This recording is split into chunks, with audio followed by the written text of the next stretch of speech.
Carol e James Sumner se conheceram no ensino médio e iniciaram um romance, porém com o tempo eles se afastaram. Após 40 anos e pelo acaso do destino, eles se reencontraram.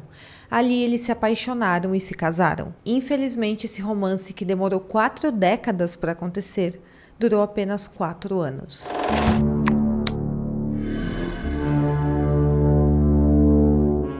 Olá pessoal, sejam bem-vindos de volta ao canal. Hoje mais uma vez vamos abrir a caixa de Pandora com um caso bem bizarro aqui para vocês. E como sempre, antes de você continuar assistindo essa história, eu vou pedir para não se esquecer de deixar um like aqui para mim, também de se inscrever no meu canal. A próxima marca são 100 mil inscritos, nós chegamos a 80, agora são 100 mil inscritos, então me ajude a chegar nessa marca tão importante aqui para mim e para o canal. Então é isso, fiquem comigo até o final do vídeo e bora para o caso de hoje.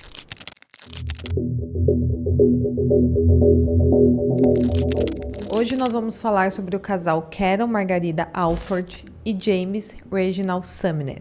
Eles moravam em North Charleston, na Carolina do Sul, nos Estados Unidos. E eles se conheceram quando cursavam o ensino médio e eram adolescentes ainda. Na época eles namoraram e ficaram juntos até se formarem, quando tinham aproximadamente 16 anos, e isso foi em 1928. Mas claro, eles eram muito novos nessa época, e como já era de se esperar, eventualmente a relação acabou se desgastando. Então eles decidiram terminar o relacionamento e seguiram seus caminhos.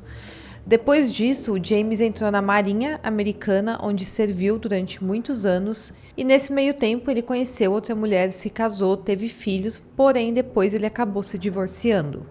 Mais tarde ele acabou sendo dispensado da Marinha com honras ao mérito e posteriormente ele conseguiu um emprego em uma ferrovia, onde ele permaneceu até se aposentar. Já Carol também se casou, teve filhos, porém o relacionamento também acabou não dando certo e ela decidiu se divorciar. Depois ela conheceu outro homem com quem ela teve seu segundo casamento, porém infelizmente o seu segundo marido era um homem bem problemático. Com o passar do tempo, ele passou a beber muito e quando ele ficava embriagado, suas atitudes eram bem violentas e cada dia piorava mais, até que a Carol decidiu que mais uma vez ela teria que se divorciar. O problema é que, diferente do seu primeiro marido, esse seu segundo não aceitou muito bem o fim do casamento. Ele via a Carol como se fosse sua propriedade, então ele não iria aceitar que ela se envolvesse com outra pessoa e nem o fim do casamento deles.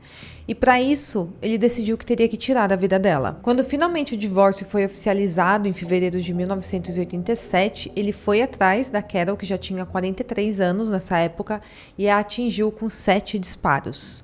Depois ele fugiu e tirou a própria vida. Ele acabou falecendo na mesma hora, porém a Carol era uma mulher muito forte, muito batalhadora e ela conseguiu lutar pela sua vida. Ela conseguiu ser socorrida a tempo e levou alguns meses até ela conseguir se recuperar. E nesse meio tempo ela contou com a ajuda da sua filha Rhonda, que tinha apenas 10 anos na época. Então a Rhonda a ajudou nos deveres domésticos e também cuidar dos irmãos. E por incrível que pareça, a Carol conseguiu se recuperar muito bem. E a partir desse momento ela decidiu se dedicar integralmente aos seus filhos. E para sustentá-los, ela chegou a trabalhar em até 2 empregos. No ano 2000, a Carol estava trabalhando como atendente de uma empresa de televisão, a cabo, e um dia, por coincidência, o James, o seu primeiro namorado lá da época da escola, fez uma ligação.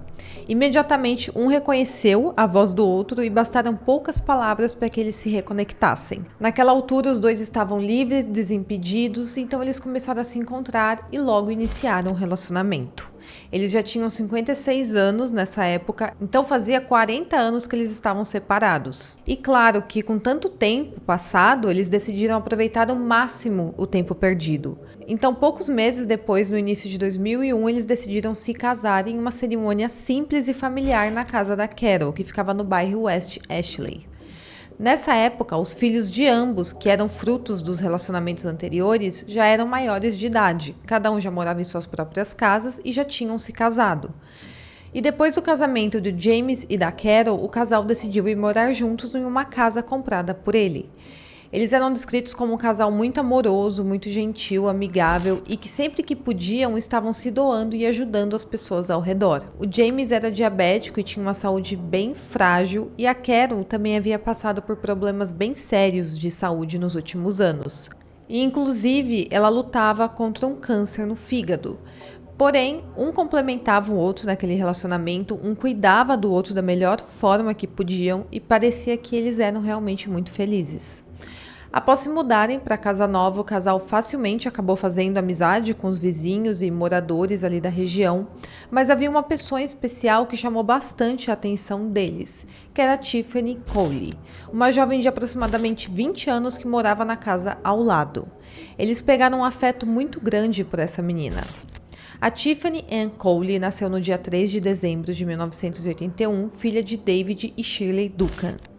Segundo as fontes, quando ela nasceu, o seu pai estava preso, cumprindo pena, e por isso ela e sua mãe viveram alguns anos na casa da avó materna. Após o pai sair da prisão, a mãe e ela passaram a morar juntos com o pai novamente. Quando a Tiffany tinha 5 anos de idade, sua mãe engravidou e deu à luz ao irmãozinho dela. Porém, os seus pais a obrigaram a cuidar do irmão como se ela fosse mãe dele, mesmo ela sendo apenas uma criança na época. Ela era responsável por cuidar e criar o menino. Além disso, a vida na casa era bem caótica. Os seus pais tinham brigas feias diariamente na frente dos filhos, eram discussões o tempo inteiro, até que finalmente eles acabaram se divorciando. A guarda dos filhos acabou sendo compartilhada, o que fazia com que a Tiffany ficasse 50% do tempo na casa da mãe e 50% na casa do pai. Logo em seguida que sua mãe se separou do pai, ela iniciou um relacionamento com outro homem, que então se tornou o padrasto da Tiffany. E quando ela tinha 12 anos, ela ganhou um meio-irmão. E novamente ela foi colocada na posição de mãe. Então ela passou a ser responsável também por criar e cuidar desse menino. Além disso, seu padrasto também era uma pessoa violenta e várias vezes ele agredia a todos na casa, mesmo sem quaisquer motivos. Claro que crescendo responsável pelos seus 2 irmãos, ela acabou criando um certo vínculo materno com os meninos. Então, quando seu padrasto tentava agredi-los, ela se colocava no meio da briga para proteger os 2 e às vezes quem apanhava era ela. Embora tenha passado por todos esses problemas desde a sua infância, a Tiffany sempre foi uma boa aluna na escola.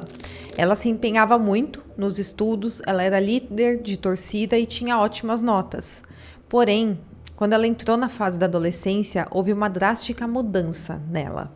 Quando ela tinha ali aproximadamente 15 anos, ela decidiu deixar de lado os estudos. E nessa época também ela passou a consumir bebidas alcoólicas e substâncias ilícitas. Mesmo sofrendo bastante na casa da sua mãe com um padrasto bem abusivo, a Tiffany não se mudou para a casa do seu pai. E uma das fontes sobre esse caso alega que seria pelo fato do pai dela ser um predador. Então, sempre que ela estava na casa dele, é dito que ele a atacava. Porém, conforme eu falei, essa informação é apenas de uma fonte, então não tem certeza sobre isso, mas é uma alegação. Quando tinha 16 anos, a Tiffany decidiu fugir de casa para morar com o namorado dela na época, até que em 2004, quando ela já tinha aproximadamente 24 anos, o seu pai foi diagnosticado com câncer terminal. E como ele era um homem sozinho, ele passou a morar novamente com a Shirley, com a mãe da Tiffany. A Shirley então pediu para que a filha voltasse a morar com ela para poder ajudar na casa e também nos cuidados com o pai doente. E mesmo a Tiffany já tendo passado por muitas coisas ruins na casa da mãe, ela aceitou voltar para casa e ajudar com tudo o que podia. E foi assim que ela conheceu o James e a Carol. A mãe dela era vizinha do casal.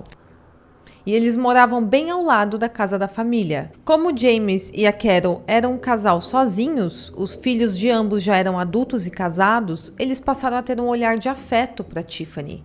E com o tempo, os 3 acabaram até se tornando quase que uma família. O casal passou a tratar a Tiffany como se ela fosse uma filha realmente deles. E foi aí que a Tiffany recebeu todo o amor, carinho, conforto e atenção que ela sempre quis ter e nunca teve por parte dos seus pais. Eles a ajudavam em tudo o que eles podiam. Eles faziam almoço e janta para ela, comidas deliciosas, passavam horas assistindo filmes juntos e até aconselhavam muito a menina. Porém, alguns anos depois, cerca de 3 ou 4 anos, não fica claro exatamente, o James estava com a saúde se deteriorando muito rápido. E por isso, eles decidiram que era melhor se mudar para Jacksonville, na Flórida. Porque lá a temperatura era mais quente, o ambiente era mais tranquilo, então eles teriam mais qualidade de vida. Porém, conforme eu falei, eles tinham criado um vínculo muito forte com a Tiffany e agora eles iriam morar longe. A distância entre Charleston, na Carolina do Sul, onde eles moravam, e Jacksonville, na Flórida, onde iriam morar, é de aproximadamente 350 quilômetros. E a Tiffany sequer tinha um carro para poder visitá-los. Então o casal conversou e decidiu que antes de se mudar, eles venderiam o carro deles para Tiffany por um valor simbólico para que ela fosse todos os meses passar um tempo na casa deles. E então ela aproveitaria para pagar a parcela do carro nessas ocasiões. Depois da mudança que aconteceu em março de 2005, a Tiffany passou a cumprir com seu dever, com a sua palavra. Ela fazia viagens mensais até a casa do casal e ficava ali com eles e aproveitava para pagar o valor da parcela. Então ela dormia ali e no dia seguinte voltava para sua casa. Eles gostavam bastante da companhia dela e a Tiffany parecia se sentir finalmente aceita em uma família que a amava e a aceitava exatamente como ela era. Então a vida se seguiu dessa forma. Tudo parecia muito bem e normal na vida do casal e eles se comunicavam com os filhos quase que diariamente.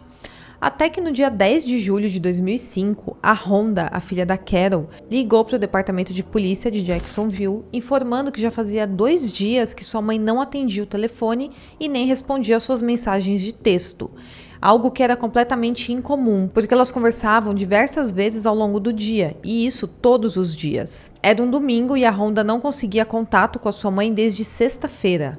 Como ela morava longe, ela pediu para que os policiais fossem até a casa da mãe dela para verificar se os dois estavam bem.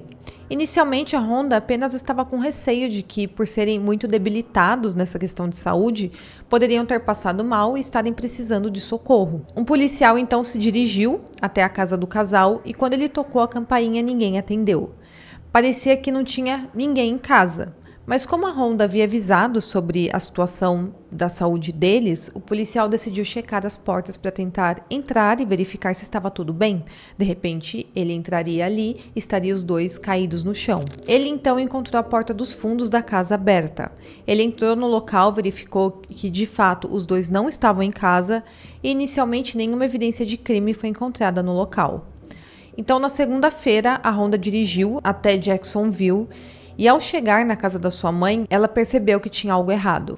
Ela encontrou o cachorro do casal Mike dentro da casa, sem comida e água, todas as luzes acesas, panelas em cima do fogão e pratos na mesa ainda com comida. Então parecia que o casal, durante uma refeição, de repente tinha saído às pressas. Acontece que isso era muito estranho, porque a Carol não saía sem antes avisar a filha, e muito menos passava dias fora de casa, ainda mais por estar fazendo ali o tratamento de quimioterapia. Além disso, a bengala que ela usava para se locomover tinha sido deixada para trás.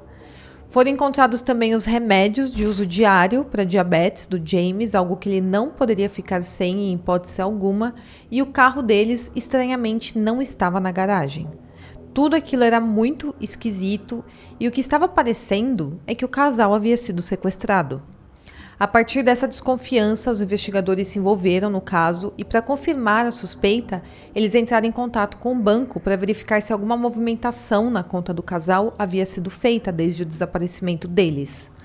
A atendente do banco informou que nos últimos 2 dias, vários saques estavam sendo realizados nos valores de $800 e $2.000 em vários caixas eletrônicos diferentes. E isso era algo também muito suspeito.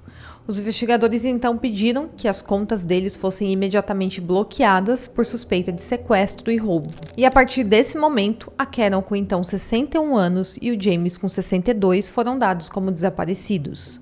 Foi emitido um alerta com a placa do carro do casal e na noite seguinte, o carro, que era do modelo Lincoln Town 1993, foi encontrado por um policial que estava fora do horário de serviço. E esse carro estava abandonado na cidade de Sanderson, localizada a 60 quilômetros de distância de onde o casal morava. Porém, estranhamente, não tinha qualquer rastro do casal na região. O veículo então foi rebocado para o depósito da polícia de Jacksonville, onde seria revistado em busca de qualquer evidência. Dentro do carro não foi encontrado nenhuma evidência do casal e nem de nenhum crime, mas ao abrirem o porta-malas foram encontradas 2 pás com vestígios de terra. E claro que isso era um péssimo sinal. Era um indício claro de que algo muito ruim poderia ter acontecido. No dia 12 de julho, 2 dias após o início das buscas, o detetive responsável pelo caso recebeu uma ligação que supostamente seria do James. Nessa ligação, ele estava dizendo que o cartão dele havia sido bloqueado por ordem policial e que ele precisava que fosse desbloqueado o quanto antes, porque ele estava viajando com a Carol e precisava usar o cartão. O detetive pediu para falar com a Carol para confirmar a informação e uma voz feminina que supostamente era da Carol falou ao telefone. O investigador então explicou que tudo não tinha passado de um mal-entendido e que ele mandaria o banco desbloquear o cartão imediatamente. Mas claro que tudo isso não passava de um plano da polícia, porque o detetive percebeu imediatamente que aquela voz não pertencia a eles e que era os criminosos. Após o cartão ser reativado, os policiais solicitaram que o banco enviasse para eles os endereços dos caixas eletrônicos de onde os valores estavam sendo sacados, e foi assim que eles conseguiram verificar nas câmeras de segurança desses caixas eletrônicos que não eram nem o James e nem a Carol que estavam usando o cartão. Além disso, eles também pegaram aquele número de telefone que tinha ligado para o detetive e pediu que fosse feita a quebra de sigilo. Com isso, os investigadores tiveram acesso às últimas ligações feitas por esse número, e eles descobriram que os criminosos haviam ligado para uma locadora de automóveis. Os detetives então foram até essa locadora e solicitaram que identificassem quem tinha alugado um carro em determinado dia e horário, e assim eles identificaram um dos responsáveis. A empresa também forneceu dados do GPS desse carro que tinha sido alugado. E com isso, os investigadores conseguiram localizar exatamente onde estava esse carro estacionado. E ele estava estacionado em um hotel da Carolina do Sul. No dia 14 de julho, após 4 dias do início da investigação, os policiais foram até esse hotel e invadiram o quarto que foi identificado com o mesmo nome da pessoa que tinha alugado o carro. Dentro do quarto estavam 3 pessoas. E acreditem ou não, a Tiffany, a menina que foi tratada como uma filha pelo casal, acolhida com amor, carinho e tudo o que eles poderiam proporcionar a ela, era uma dessas pessoas. Ao fazerem uma revista no local, foi encontrado as chaves do carro do casal, assim como os documentos pessoais deles, além de cartões e dinheiro. Dentro do carro alugado foi encontrada uma coleção de moedas que o James colecionava, e com isso ficou evidente que aquelas pessoas eram os responsáveis pelo crime. Os 3 foram encaminhados à delegacia de polícia e lá foi feita a identificação de cada um deles. E eram Michael James Jackson, de 24 anos, Alan Wade, de 19 anos, e Tiffany Ann Cole, de 24 anos. Logo em seguida, os investigadores descobriram que tinha uma 4ª pessoa envolvida no crime, que era o Brooks Nixon, de 18 anos, e ele foi logo em seguida localizado e preso. O Michael, o Alan e a Tiffany permaneceram em silêncio. Já o Bruce fez um acordo com os investigadores e praticamente confessou o crime e entregou os comparsas. Mas para entender melhor tudo o que se passou, vamos voltar aqui um pouco na linha do tempo. Em maio de 2005, ou seja, apenas 2 meses antes do crime, a Tiffany estava em uma festa trabalhando com a venda de substâncias ilícitas quando o Michael James Jackson simplesmente a roubou. De alguma forma bem bizarra, aquele roubo acabou se tornando um romance. Então sim, eles se conectaram através daquele roubo e os 2 começaram a passar muito tempo juntos. O Michael era aquele típico menino problema. Ele era um dependente químico, ele já tinha um histórico de pequenos furtos e de alguma forma a Tiffany viu nele alguma coisa que a atraiu logo de cara. Agora, segundo os depoimentos, em junho de 2005, a Tiffany fez aquela viagem para pagar a parcela do carro, foi até a casa do casal, como ela já havia feito em maio, mas dessa vez ela levou seu namorado, Michael, e eles ficaram hospedados na casa do James e da Carol. E o casal ficou muito feliz em estar conhecendo o namorado da Tiffany. Porém, claro que eles não sabiam que o Michael era um dependente químico e que tinha um histórico problemático com a lei. Na verdade, eles nem sabiam que a Tiffany fazia venda de substâncias ilícitas. Durante o jantar que fizeram juntos, o James e a Carol comentaram com os 2 que haviam vendido a casa, que moravam na Carolina do Sul, e que tinham conseguido um lucro de aproximadamente $100 mil nessa venda. Quando Michael ouviu isso, seus olhos brilharam na hora. Ele passou então a querer aquele dinheiro para ele. Ele percebeu que o James e a Carol eram 2 pessoas doentes e indefesas e que seria muito fácil roubá-los. Naquela mesma noite, quando eles foram dormir, o Michael comentou como seria fácil roubar aquele casal e que eles poderiam colocar as mãos em $100 mil. Naquela madrugada, quando perceberam que o James e a Karen já estavam dormindo, os dois ficaram andando pela casa, olhando em todos os cantos para poder observar o que mais tinha ali de valioso para ser roubado. Eles mapearam toda a casa e voltaram daquela viagem com um plano obscuro em mente. Quando Michael e a Tiffany voltaram para Carolina do Sul, eles convidaram mais 2 amigos do Michael para participar do plano, que eram o Alan e o Bruce. Os 4 ficaram alguns dias planejando o que faria e como fariam, mas os pontos principais sempre foram sequestrá-los, roubar tudo o que tinha na casa e na conta bancária do casal e depois tirar a vida deles. Depois que o plano já estava formado, eles foram até uma empresa de aluguéis de carro, alugaram o carro no nome da Tiffany e já com o carro em mãos, o Bruce roubou 2 pás do seu vizinho, colocou no porta-malas e os 4 delinquentes dirigiram até o condado de Charleston, na Geórgia. Lá eles passaram os dias 7 e 8 de julho cavando um buraco bem fundo e depois, ainda na noite de 8 de julho, eles foram direto para a casa do James e da Carol. Enquanto o Michael e a Tiffany ficaram dentro do carro, o Alan e o Bruce bateram na porta do casal pedindo para usar o telefone, dizendo que o carro deles havia quebrado ali perto e precisavam chamar por ajuda. O James atendeu a porta, deixou que os dois entrassem, mas assim que eles passaram para o lado de dentro, os 2 homens anunciaram um assalto. Eles usaram uma arma e apontaram para o James, porém essa arma era de brinquedo.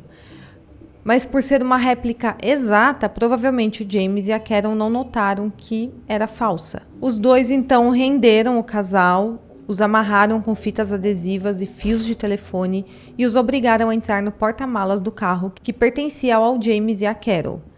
Depois disso, Michael e a Tiffany entraram na casa, roubaram todos os pertences valiosos, inclusive joias e a coleção de moedas do James, e após não encontrarem mais nada para roubar, eles dirigiram até o local onde haviam feito o buraco, abriram o porta-malas e lá estava o James e a Karen. Os 2 tinham conseguido se soltar das amarras e estavam abraçados, orando e chorando muito. O Michael obrigou que os 2 dessem as senhas dos cartões e nesse momento eles cederam todas as informações possíveis, imaginando que talvez teriam uma possibilidade de serem libertados com vida. Porém, infelizmente, não foi isso que aconteceu. Algumas fontes citam que nesse momento a Tiffany também estava presente e inclusive o casal teria visto ela. E se isso for verdade, dá para imaginar a decepção e o arrependimento do casal de terem a acolhido tão bem. Porém, tem outras fontes que afirmam que ela ficou o tempo todo dentro do carro assistindo de longe e não deixou que o casal visse ela. Após conseguirem tudo o que eles queriam, inclusive as senhas dos cartões, o grupo colocou o casal dentro do buraco e, com eles ainda vivos, os enterraram. Com o plano concluído, o casal sacou todo o dinheiro que podia naqueles caixas eletrônicos e passou os dias seguintes comemorando. Eles alugaram uma limusine, beberam champanhe, fizeram chuva de dinheiro, consumiram muitas substâncias ilícitas e álcool e, por último, eles foram até o hotel onde foram pegos. Durante esses 4 dias em que eles fizeram tudo isso, o grupo tirou fotos, fez filmagens, como se tivesse um motivo para estar comemorando. E sabe aquela ligação que o policial recebeu do James e da Carol pedindo o desbloqueio dos cartões? Na verdade, era o Michael e a Tiffany se passando por eles. E eles realmente acreditaram que tinham conseguido enganar a polícia. Após a confissão, os policiais foram até o local onde o casal foi enterrado e, infelizmente, eles já estavam sem vida. Após uma autópsia, foi concluído que havia terra nas bocas, nas narinas e até nos pulmões deles, indicando que ambos haviam falecido por não conseguir respirar após inalarem muita terra. A Tiffany mais tarde alegou que só participou do roubo e que não tinha nenhuma ideia de que o plano envolvia tirar a vida do casal. Porém, os investigadores conseguiram provas de que ela havia participado sim, inclusive da escavação daquele buraco, onde eles foram enterrados. Após ser confrontada com essa prova, ela alegou que pensava que aquele buraco serviria para que eles escondessem os itens roubados. Mas, obviamente, os investigadores não acreditaram nessa versão. E, na verdade, isso apenas serviu para demonstrar que ela estava tentando apontar somente o seu namorado, Michael, como o mandante do crime. Os investigadores também descobriram que a Tiffany é quem tinha penhorado as joias roubadas. E ficou provado que ela não só sabia do crime, mas também tinha ajudado no planejamento e na execução de tudo. Além disso, ela teve múltiplas oportunidades para evitar qualquer ação contra o James e a Carol. Porém, ela optou por não fazê-lo. Ela poderia ter se oposto ao plano desde o início, tentado alertar o casal antes da chegada do grupo à casa. Ela poderia ter evitado que eles fossem soterrados vivos, porém, ela não fez nada disso. E não só isso. Depois de tudo, ela não demonstrou qualquer remorso. Muito pelo contrário, a primeira coisa que ela fez foi vender todos os objetos roubados, sacar todo o dinheiro da conta do casal e comprar o máximo de coisas possíveis. E para fechar, ainda tentou alegar inocência. Em 2007, houve o julgamento e o Bruce Nixon, que cooperou com a polícia testemunhando contra os seus comparsas e indicando a localização dos corpos, se declarou culpado. Ele foi sentenciado a 45 anos de prisão. O Michael James Jackson e o Alan foi também a júri popular que os considerou culpado de sequestro e de homicídio em primeiro grau. Eles receberam pena capital e foram sentenciados a pagarem com suas vidas, passando então a viver no corredor da morte. Em outubro de 2007, a Tiffany Cole foi também a julgamento e o júri deliberou menos de 90 minutos. E no final a consideraram culpada de sequestro e homicídio em primeiro grau. Ela também recebeu a pena capital e foi condenada a pagar o crime com a sua própria vida. E aguardaria a execução no anexo da instituição correcional de Lowell. O Michael, a Tiffany e o Alan recorreram das suas sentenças na Suprema Corte e em 2017 a Suprema Corte ordenou que novas audiências fossem feitas para os três, porque era necessário ter unanimidade no júri por uma pena capital, e durante o primeiro julgamento não houve isso. Então, em junho de 2022, o Alan foi a novo julgamento e ele foi condenado à prisão perpétua sem possibilidade de condicional. Em agosto de 2023, o Michael foi condenado novamente a pagar com a sua vida e atualmente aguarda a execução. E a Tiffany foi condenada à prisão perpétua sem possibilidade de condicional. Então ela conseguiu se livrar ali da pena capital no seu segundo julgamento. E um fato bem bizarro é que o Alan, ele passou a receber várias cartas de uma mulher que se dizia interessada por ele, depois que ele foi preso. E inclusive os dois iniciaram um relacionamento. Ele se casou com ela e teve um filho, e embora o relacionamento seja basicamente à distância e por cartas, a mulher dele diz que é muito feliz com a sua família. Obviamente, esse caso chocou muito toda a comunidade local, toda a região, tanto pela brutalidade quanto pelo fato de que o James e a Karen demoraram muitos anos para poderem ter aquela vida juntos. E infelizmente, eles só conseguiram ficar casados por 4 anos até terem suas vidas tiradas. Infelizmente, pela pessoa que só recebeu amor e carinho do casal. Bom, pessoal, então esse é o caso de hoje. Espero muito que vocês tenham gostado. Não se esqueça de curtir o vídeo, de se inscrever no meu canal e até o próximo caso.